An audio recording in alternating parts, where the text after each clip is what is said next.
Students at Cypress College would be lying if they say they never noticed Josh Currenton. At 6'10", the recently transferred alumnus can easily be spotted from across Valley View Street. And with his massive frame, it's safe to assume that he plays for the basketball team. Josh's story begins in Watts, California, 20 miles away from Cypress College. Raised by a single mother and 3 siblings, Josh didn't grow up in an ideal situation with the comforts most people take for granted. I was born in Bellflower, California.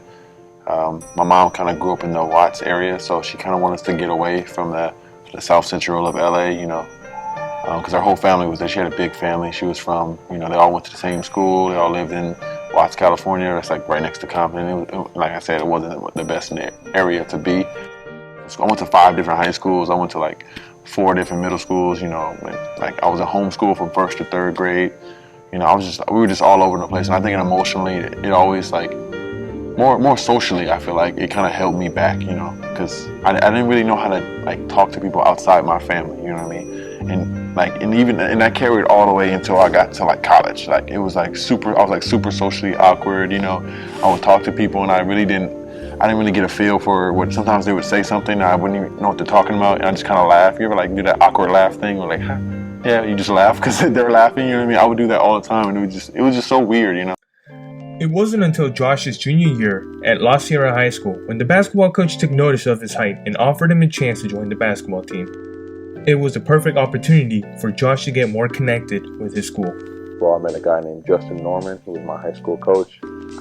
First day I saw him, he started smiling. He's like, "Who's this big guy?" You know what I mean? And I just came in there, I was like, "Coach, I want to play basketball." And he's like, "You want to play?" And I'm like, "Yeah." He's like, "All right." He didn't even think about it again.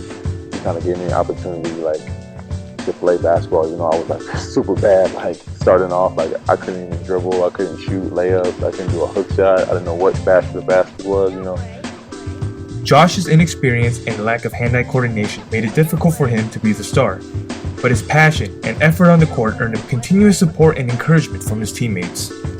I remember my first game in high school. I just remember how nervous I was. I still get nervous now, but then it was crazy. I remember my palms were sweating, and I don't even think I scored that whole game, but I just remember my teammates were always very supportive of me, and even if I would shoot a shot or whether or not I would lock somebody up on defense or whatever, they were just really supportive of me. I just remember my coach would always tell me, just focus on defense, because offense will always come later, but you have to get a sound defense before you can do anything, After finishing his senior year at La Sierra, Josh was recruited by several schools looking to add a bruising center to their program. After visiting the campus and training with a mentor formerly associated with Cypress College, Josh was set on playing for Cyp City. I got recruited from Cypress College my senior year in high school. I got a big old packet, it had a game planner and everything, and a bunch of little flyers and little trinkets from Cypress College from at the time Coach St. Clair. Once I got here, man, I obviously saw the campus. I was like, wow, this is it was beautiful. I just remember thinking Cypress College is this big place, very unknown, very foreign place that, it kind of took me off guard a little bit, because I never saw such a big place like college. I was like, oh my God, this is crazy, But I really thought it was a beautiful campus. I really enjoyed the pond. I'm such a nature person, so I saw all the little ducks, playing in the pond, the water or whatever. I just thought it was so cool, to be here at Cypress College. Due to his lack of playing experience, Josh spent 3 seasons as a gray shirt and red shirt, and finally suited up this past season. Despite being fairly raw, Josh put in a lot of work during the offseason in order to be a major contributor to Coach Drew's program. Josh had to improve a lot. He kind of bounced around. He went to a different school and he wasn't very successful. And to give Josh credit, he put in a lot of time and a lot of effort. And it started last summer when he was in the weight room every day with our strength coach and trainer, Scott Tucker. Tucker did a really good job with him in terms of developing his foot speed a little bit and his hand-eye coordination. Josh has size 20 shoes, and it's a big goofy guy. It's hard for him to move sometimes, and Josh really worked on his coordination, and he really improved. And to give Josh credit, every day after practice he stayed in and he would do his jump hooks and he'd work on free throws. And at one point during the year he was shooting 100% from the free throw line. And that is that's a testament to his hard work after practice and on his own. I spend a lot of hours in the gym. That's like the only way you can really get better at basketball. Especially with me, I kind of feel like since I don't have the extensive background in basketball, like I didn't play to my senior year.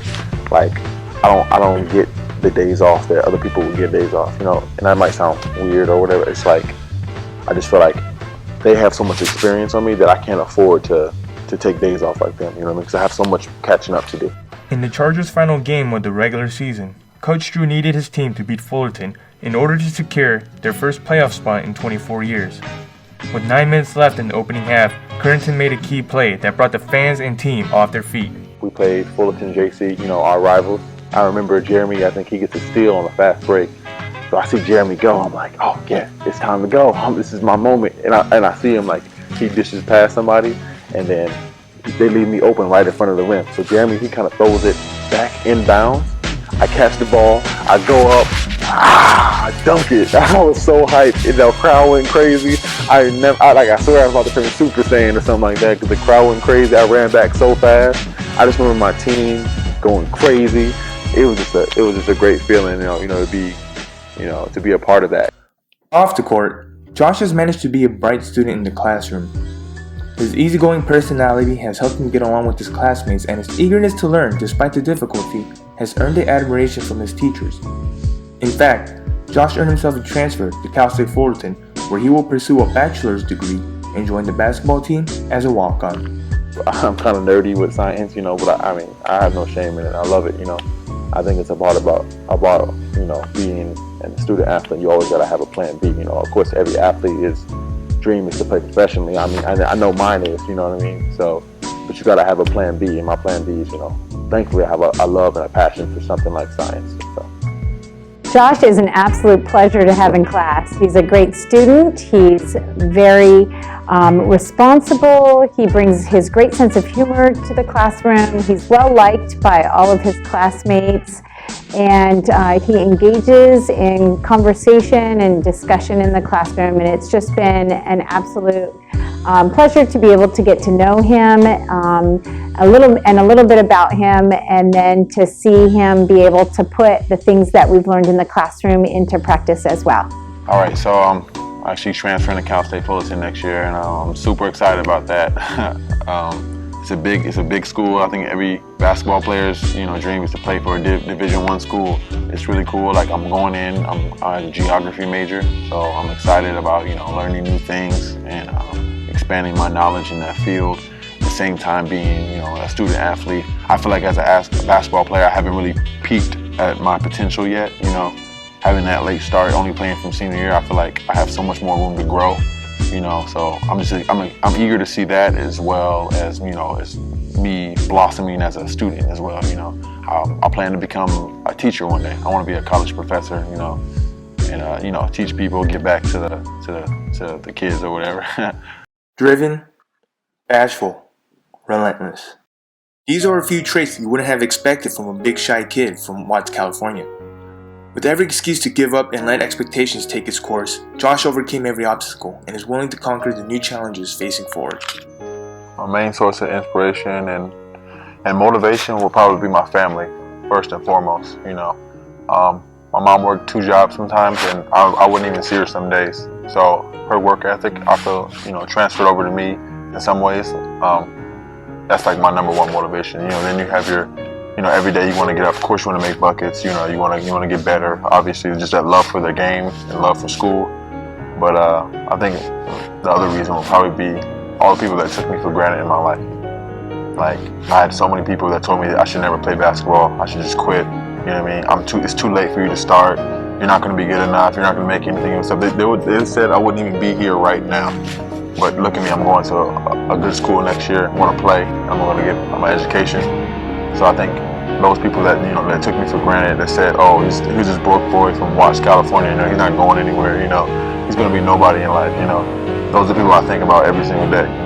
And they get me out of bed when I don't want to go to school or anything. They keep me in the gym when like I'm tired as heck and like I don't want to put up shots right now. They get me up every time. So those are my main motivations in life. Prove those people wrong.